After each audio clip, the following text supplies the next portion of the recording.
What's going on, family? How y'all doing today, man? Thank you for joining us on TSC Unleashed. Unleashed, baby.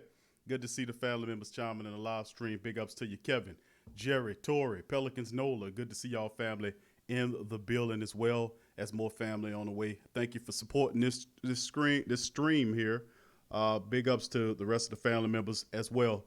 In this edition of TSC Unleashed, we'll have Uncle Mozzi, who's your usual contributor for this show. He'll be tuning in with us momentarily.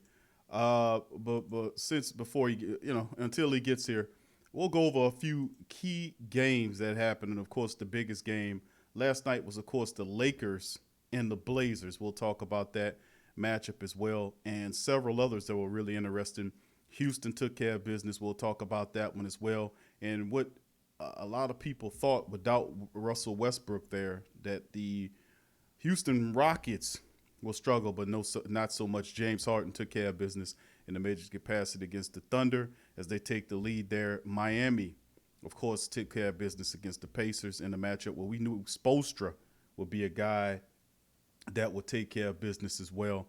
And people continue to undervalue Spoelstra. If he had a really good team and he put a team around him, I could tell you this. If the Pelicans had a guy like Spoelstra, man, the Pelicans will be one of the top 3, top 5 teams in the NBA, period.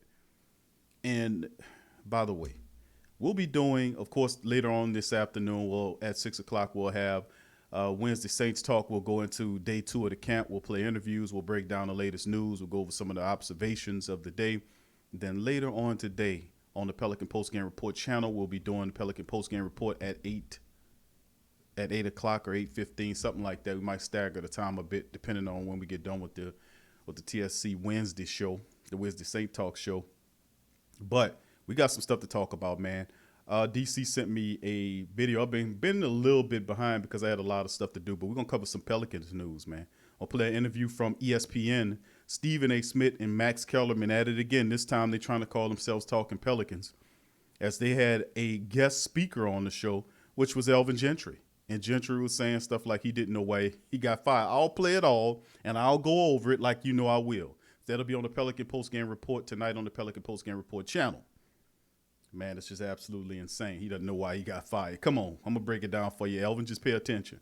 All right, moving on to today's topics. We're going to talk about on TSC Unleashed. We're going to go through the rest of the NBA games that happened this past, and then preview the upcoming matchups that's happening today as well, as the Jazz and the Nuggets are underway in today. As you can see, the Jazz are leading the Nuggets 27-25 at the top of the second quarter of play right now. Nikola Jokic is leading with 11 points, 4 rebounds in the matchup. And, of course, another matchup that occurred, the Raptors were able to take the Nets apart once again, 104-99 this time as they push ahead with a 2-0 lead. Fred VanVleet was once again doing his thing, 25 points, 5 rebounds, and 10 assists. This guy's an undersized point guard, but he is definitely the future of the Toronto Raptors. And they have to give credit to that general manager up there, who, by the way, released a video. The security guard, I don't know if you guys knew this or not, but the security guard was suing him, saying that he was the aggressor in a shove match that occurred, which he had gotten some injuries, he claims. But, of course, the general manager of the Toronto Raptors released 2 videos with 2 different angles showing you that the security guard was the one that shoved him twice. Well, he ain't gonna have much of a case because some bitch lied. So the 2 videos sees that he was the aggressor. He was one of those type of security of the world, Craig, type of security guards.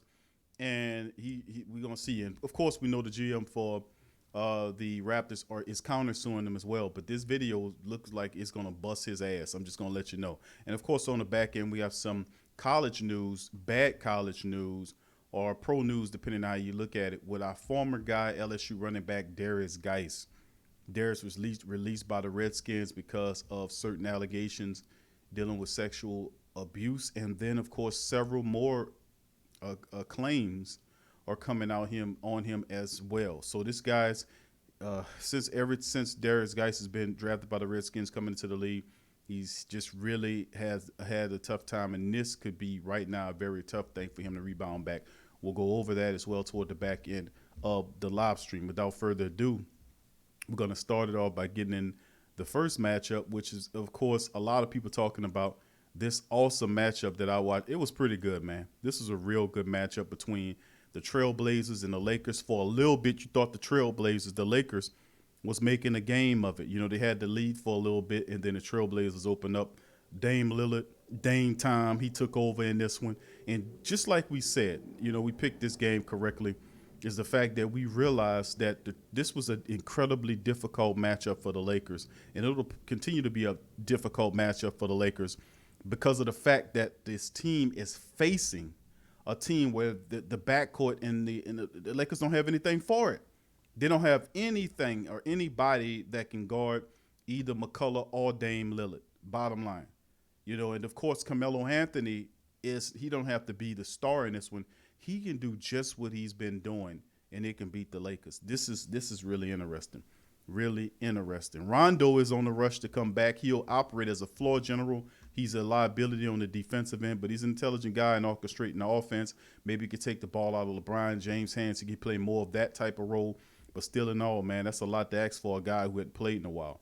But anyway, let's go over some of the statistics in the matchup as the team leaders are for the Trailblazers. Lillard finished with 34 points, 28 points for Anthony Davis in the matchup.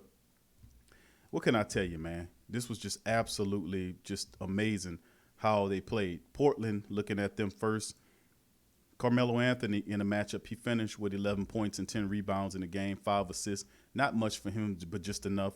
Nurkic had 16 points in the matchup and 15 rebounds in the game. In 33 minutes, Nurkic played really good. He's going to be a key to this. C.J. McCullough, 21 points in the game as well. Dame Lillard finished with 34 points in the matchup, 5 rebounds, 5 assists. He literally lit them up from the field. 43% shooting from the field from Dame Lillard, 46% from downtown. His buddy McCollum shot 40% with 37.5% from downtown. You can't beat them when they're shooting that way.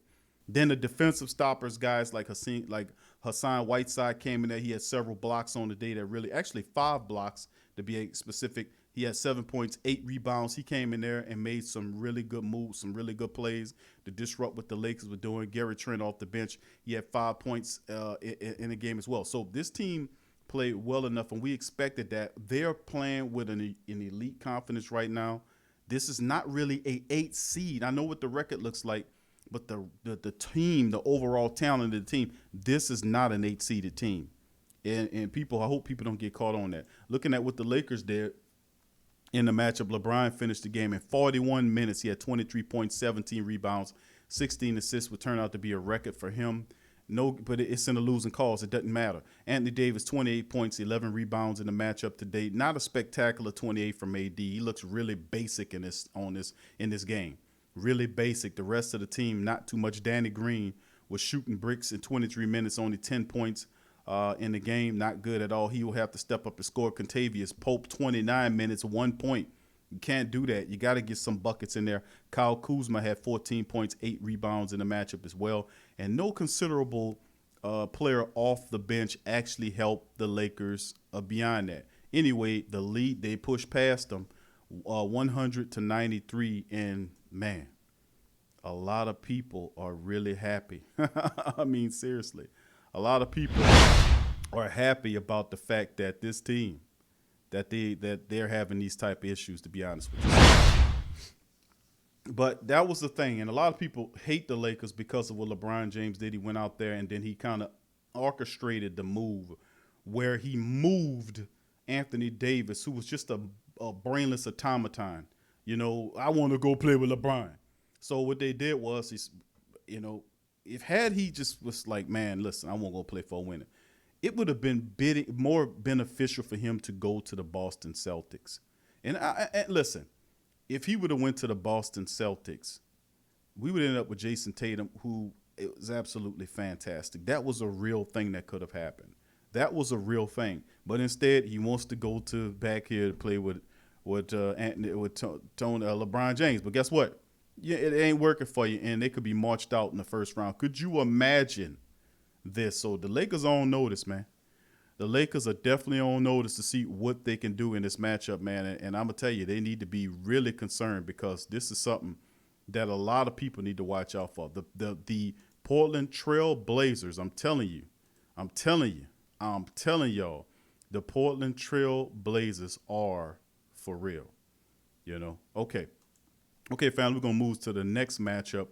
We got geared up here, and that is the Orlando Magic took on the Milwaukee Bucks, and the Magic were able to push past the Bucks in a pretty good game. I got to give it to you, man. This was a lot of these teams doing this, man. I'm gonna just be honest with you. A lot of this is really surprising basketball because I really didn't anticipate uh, the Bucks or the Magic beating the Bucks, and it's really good to see some of these things happen. And all it means is that Orlando won't get swept. That's all it pretty much means is that they won't get swept. But I anticipate the Bucks to get back online and probably peel off another 4 wins or maybe the series to go 6 games. But the Magic is they're well coached. They do have talent, but the Bucks sooner or later will be pissed off by losing to this team by 12 points in a matchup. So if we peer into the statistics of the matchup here, we'll find out a lot of good stuff. By the way, Utah and Denver right now in the middle of the second are at 37 apiece. This was an interesting game. 122 to 110, the Magic were able to beat the Bucks. You look at some of the things that occurred in this matchup here, it's because of Vujasev. Vujasev came in the game. His game has been elevated over the last several seasons, including this year. He's really stepped his game up. Markelle Fultz is really developing, and they're really trying to build something there in Orlando, but it's tough. Vujasev is awesome, man. And then, of course, Fournier is another good player that they have. He kind of struggled in this one, by the way. It could have been a lot bigger. 35 points for him. 14 rebounds in the matchup with 4 assists in 37 minutes. He was 15 to 24 from the field. He played really well. Off the bench, the other top scorer was Terrence Ross. He came off the bench with 28 minutes, 18 points, 6 rebounds in the game, shooting 7 to 13 from the field. Despite the fact that he was 0-3 from downtown, he was still 4-4 from the free throw line. He contributed a great deal. Then behind him with 2 15-point scorers, Markelle Fultz got online 20 minutes. He had 6 out of 11, 1 of 4 from downtown. But he had 15 points, 6 assists in the matchup to help out, and then 15 points from Clark, 15 points and 6 rebounds to help him. Giannis, on the other hand, 31 points. He was balling. 34 minutes he played, 12 of 25 from the field, 3 of 7 from downtown, 4 of 9. Kind of struggled from the free throw line, but he still chunked in 31 points, 17 rebounds, and 7 assists in this contest. And, of course, Hill came off the bench.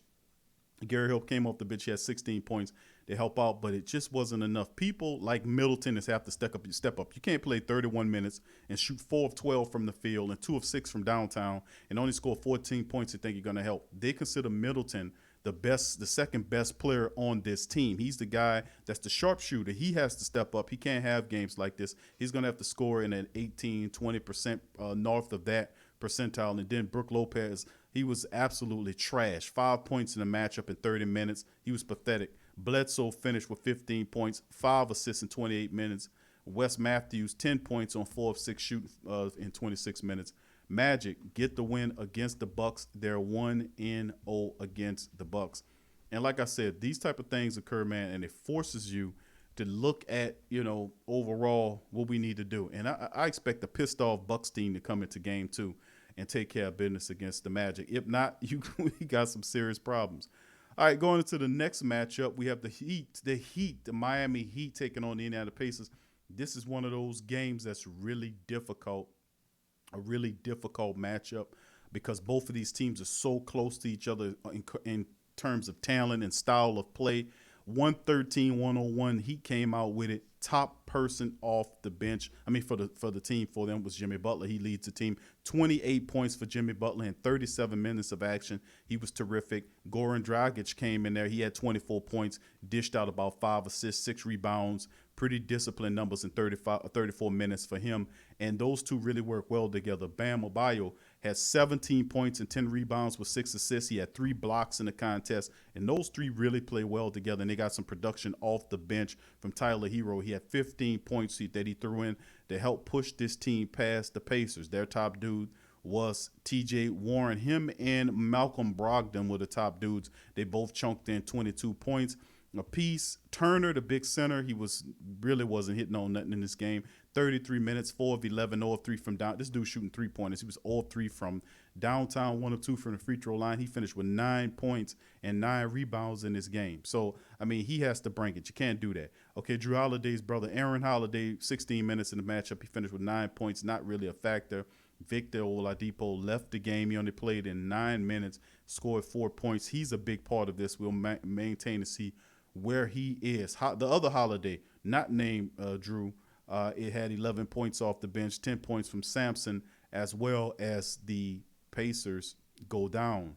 And like I said, Victor Oladipo is a big thing to decide on what was going on with him, but he's a key to this series for the Pacers. But it comes down to straight up coaching. Now, both teams have really good coaches. I just like what Spoelstra brings. He has that old Pat Riley mentality. And he's really crafty in how he delegate and relegate this team. His team is a defensive first, but really a good offensive team, putting up 113 points and playing real good defense and almost holding down the Pacers to under 100 points. Is pretty good with their defense and their floor running, their discipline. You know, it's awesome, man. 9 turnovers. That's what I'm talking about in the game. 9 turnovers. That's a disciplined team that only has 9 turnovers in the game. 13 turnovers for the Pacers, but that shows you. Don't beat yourself, and the really good teams don't beat themselves. And that's when it comes down to, boy, I wish I had a team like that, don't y'all? Don't y'all wish, if you're a Pelicans fan, don't you wish that you had a team that don't periodically go out and just shoot themselves in the foot just to see how I feel? I mean, the amount of dysfunction and ridiculousness, and I'll cover that on Pelican post-game report. And, of course, we're going to transition into the Houston Rockets game. My call was I thought OKC would come away with this one. These teams have the same mirror records. The issue is, could Houston be able to win without Russell Westbrook's contribution? The answer was yes, and astoundingly. 123-108. The Rockets came away with the matchup. You look at it, man, big-time play, 29 from Gallinari. A lot of people really discount this kid because he's always hurt. But when he's on, he's a handful. 29 points to lead the matchup. 29 points. He was 9 of 17 from downtown, 2 of 5 from the field. He was perfect from the free throw line, 9 of 9, 29 points from Gallinari. And then, of course, he was reinforced by Chris Paul. A lot of people thought Chris Paul was old and thrown away and couldn't help nobody do a damn thing. But guess what? Chris Paul scored 20 points, not to mention he had 10 rebounds and 9 assists with 4 turnovers. But what a great game he had at his age and how he's playing. People talking about LeBron playing and all this kind of stuff, but Chris Paul has really been playing well for this young Thunder team, and a lot of people considered him a mismatch going up there. Boy, were they wrong. Steven Adams had 17 points and 12 rebounds in action and 28 minutes of play, and that was enough to go at the Rockets. But, man, listen, all that was good. All that was beautiful, but there's another guy from Houston, and his name is James Harden. He wears the big funky beard that probably smell like 3 bad loads of laundry. 37 points for this man. He finished with 37 points, 11 rebounds in 34 minutes, 12 of 22 from the field, 6 of 13 from downtown, 7 of 8. Harden put it on him. 37 points, man. 11 rebounds. He was a double-double man in there. He led the way. Off the bench, you had Green. Jeff Green came in, played really well. 22 points for Jeff Green in 32 minutes of action. He was balling as well. And then you chunk in House, who had 21 to help the team as well. So this was a really good game as certain role players woke up for the team. We didn't expect Jeff Green to come alive with 22 points or McLemore to come alive with 14 points. We didn't expect those role players to come alive and make plays. You look at a guy like Covington, he struggled mightily, only 3 points in the matchup, and P.J. Tucker only gave him 11. But the role players woke up, they came alive in this game, and they took the game. 22 from Green, 14 from McLemore, 21 from House, and then, of course, led by James Harden, man, the sharpshooter, knocking your eyes out. 37 points. They beat them 123 to 108. Amazing. It's just one of those things, man. You take a look, and I tell you what, man, it's just amazing. Houston Rockets, and we'll see how the Thunder. The thing is, I want to see how the Thunder rebounds from this, because this would be interesting to see if they can kind of steal a game two away and kind of bounce back and make a move here. Because if they allow Houston without Westbrook to beat them like this, they're gonna struggle. They need to take care of business while Russell Westbrook is out of there. And they need to play better defense, do their best to slow down Harden. But them role players, nobody expected Green and McLemore to step up and contribute like that off the bench, and they did, and that ultimately helped this team get over the edge. Okay, now moving forward, family, another game happened earlier today, and of course that was the Toronto matchup against the Brooklyn Nets, and it was an interesting matchup to say the least. 104 to 99. It was a lot more competitive than what the first matchup was. But still in all, the defending world champions, that's right, the defending world champion Toronto Raptors won the damn game. And to keep it real, they played real well. Van Vliet, once again, 24 points, 10 assists in the matchup, 5 rebounds in 43 minutes of play. The kid never leaves the court. 24 minutes. Then Powell off the bench, who was quiet the first game, woke up and contributed 24 points off the bench on 11 of 17 shooting from the field. 24 off the bench. That's amazing, man. He really sparked the team, and Lowry came alive in this one as well. He had 21 points, 9 rebounds, as Van Vliet is running the team from the point guard position. An interesting lineup there by Nick Nurse, the coach of the Toronto Raptors, to have Van Vliet and Lowry running off of each other like that. And it actually is working pretty good. And, of course, Sweet P, we call him Siakam. Pascal Siakam, 19 points in the matchup, 6 rebounds. He was 6 of 14. Struggled a bit, 2 of 4 from downtown. Okay, 5 of 9 from the free throw line. Doesn't matter. They played well enough to take the game, and they're now up 2 games to none over the sorry Brooklyn Nets, the sorry Irvin-less, Kevin Durant-less Brooklyn Nets, 104 to 99. And like I said, this will be a sweep fast. This break out the brooms for this series, man. This one's not even close. Expect Toronto to run them right on out of there. Okay, now let's move to the final matchup here. Looking up here, that's playing right now. Utah's up 46 to 42 with 3 minutes remaining in the second half of the matchup. And of course, we know that Denver leads the series. The first game was the truth. I mean, it was absolute the bomb. I love watching Jamal Murray compete against Donovan Mitchell. Now, of course, we know it when the Pelicans picked up Buddy Hield that year, Dale Demps, who was the general manager, had an opportunity to draft this kid, Jamal Murray. Really, he said, I remember it during the interview, he said it came down between either Buddy Hield or Jamal Murray. Well, guess what? He took Buddy Hield. Buddy Hield, not the guy we thought he was going to be. Jamal Murray is. He took over the team. He's leading them. He's struggling right now. 1 of 4 shooting. He only has 2 points. I expect him to kind of wake up later in the second half of the game as the top scorer for their team.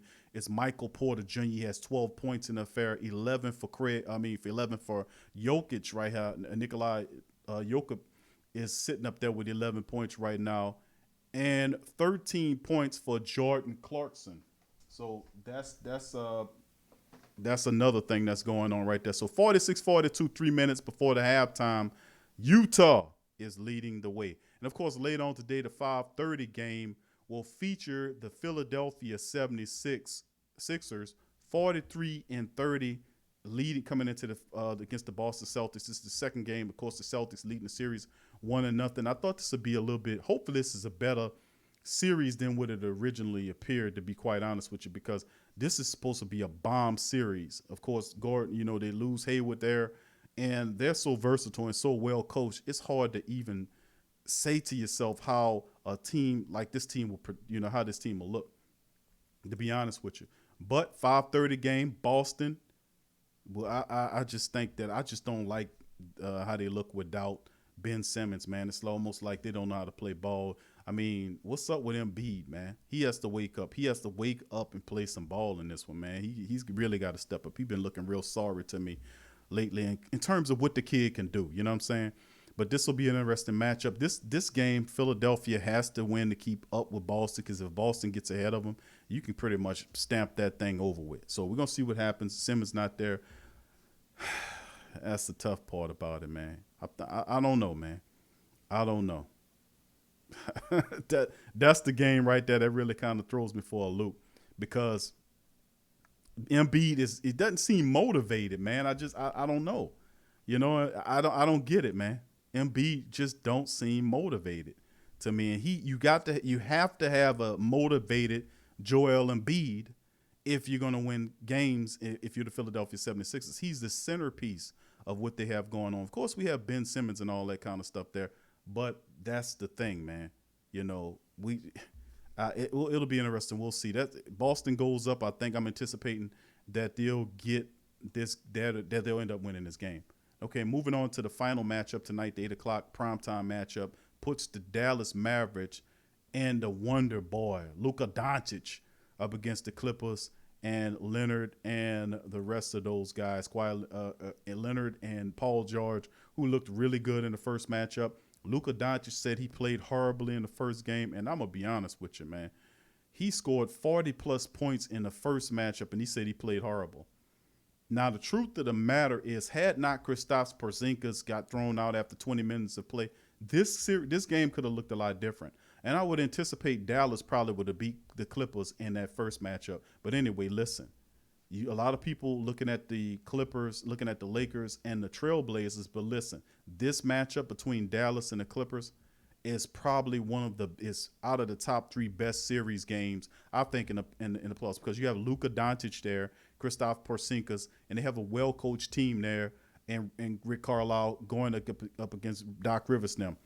Man, I'm telling you, Luka Doncic is something. If Kristaps Porzingis wouldn't have been thrown out of that game, I'm telling you that the Dallas Mavericks probably would have won this game. But anyway, Clippers 1-0. They lead in the series. The primetime matchup is tonight.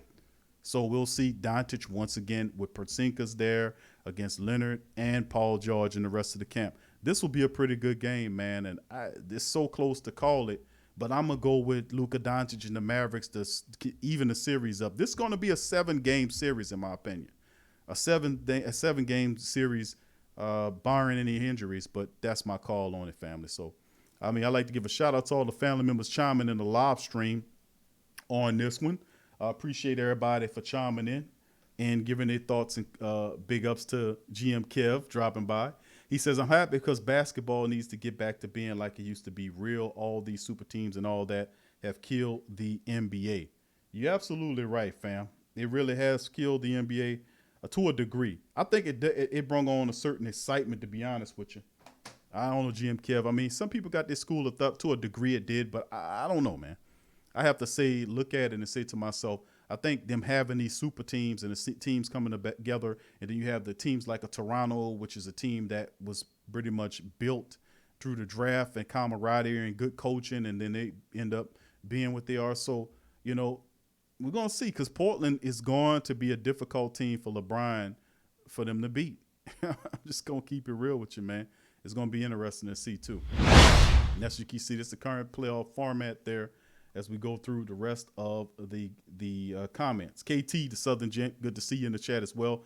Appreciate the family members for supporting the TSC Unleashed as we talk about the NBA playoffs, of course, other stuff outside of the Pelican and Saints diaspora.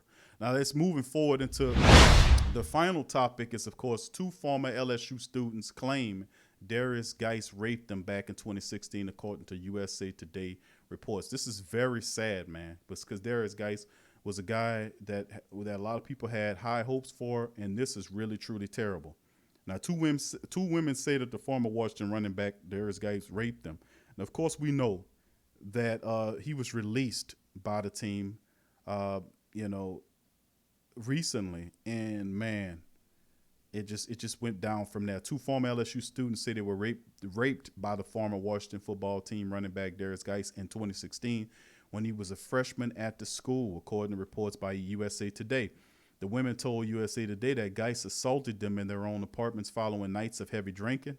He said the women said they shared their allegations with multiple people at LSU, including at least 2 coaches, athletics administrator, and a nurse. The women said the school failed to investigate, didn't interview them or potential witnesses. The NFL team released Geis on August the 7th 2 hours after he was arrested on 3 separate domestic violence charges in Virginia. Now, quote, at no time were allegations of physical or sexual assault brought against Darius during his years as student athlete at LSU. Geis's attorney, Peter Greenspun, said in a statement to USA Today.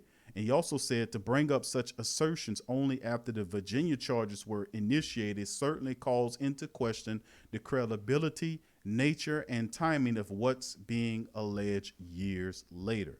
Neither woman reported the incidents to law enforcement, according to the report. LSU and LSU Athletics take all accusations of sexual assault with the utmost serious, the school said in a statement to ESPN. Formal complaints are promptly and fully investigated, and the rights of privacy of students are protected as stipulated by the Family Educational Rights Privacy Act. Complaints are also strongly encouraged to report the offense to law enforcement and are provided information on the healthcare, counseling, and supportive measures available. Geis, who was expected to be a first-round pick back in 2018 draft, was selected by the Skins in the second round. He denied he was involved in the pre-draft altercation during a visit with the Eagles.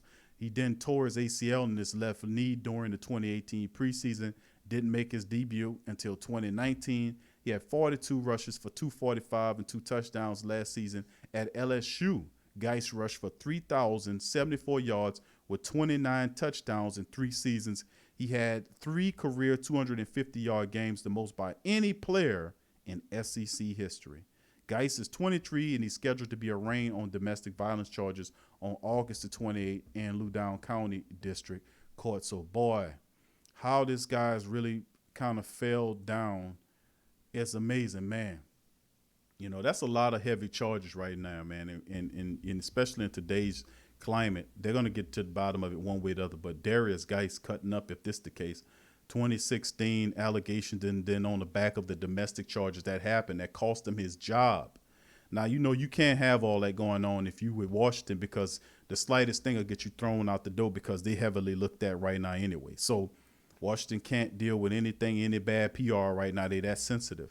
They got raw skin right now. You can't put nothing on it. But Darius Geis, man, is in some trouble. And, man, I'm telling you, he got to get together, man. Hopefully he ain't do this stuff to the women. Hopefully he, you know, and like I said, y'all know my stance, man, on this, about stuff like this that go on. I keep telling people, as a former athlete, I'm telling you, to all the former athletes that know that these guys be taking that stuff. They be on that stuff. And they're taking that stuff to get stronger, faster, and that testosterone shoots them testosterone levels through the roof. It makes them more aggressive. You see what I'm saying? So all this is going on. But when this stuff happens, you never hear them talk about that. Nobody talks about the fact that the athlete got that stuff in their system, and this could be a part of the over-aggression of their nature. Not saying it's total to blame, but to ignore it as something that's contributing to this is foolhardy and downright disingenuous, in my opinion. They never mention it, but that's why we keep it real on this show, because we gonna mention it, because we TSC Unleashed, baby. We keep it real all over the place. So that'll do it for TSC Unleashed, family. I'd like to thank all y'all for stopping by. We thought Uncle Mozzi would join us. Obviously, he couldn't join us.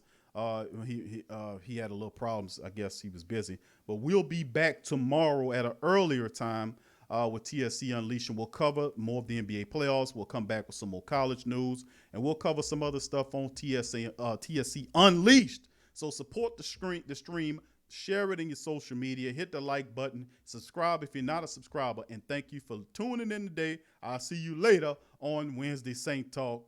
Peace.